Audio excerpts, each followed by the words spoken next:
Upelana. Seguramente esta es una de las frases más utilizadas o más escuchadas en Yucatán.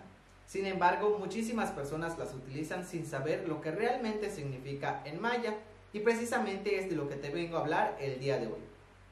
Esta frase se conforma de la siguiente manera: U, que es un pronombre dependiente que significa su; pel, que es el aparato reproductor femenino; a, que es un pronombre dependiente de la segunda persona del singular que hace referencia de tú; na, que hace referencia a mamá o madre.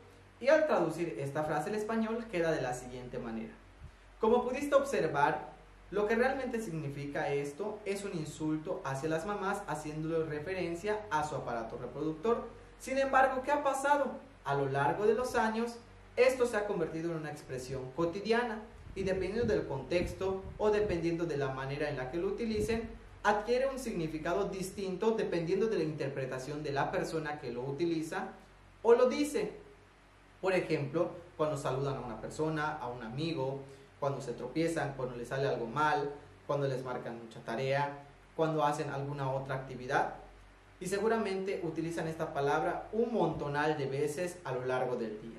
Pero hoy te vengo a comentar un ejemplo específicamente, por si tienes algún sobrino, por si tienes algún hermanito que es muy travieso, que no se aquieta, que está corriendo por toda la casa y harta a tu mamá o molesta a tu mamá, que habla lengua maya y seguramente lo ha regañado en una ocasión, en 2 ocasiones, en 3 ocasiones o en varias ocasiones de la siguiente manera: Hetzaba pelanapal, que significa cálmate niño, pero le está dando otro significado a lo que realmente significa esta frase.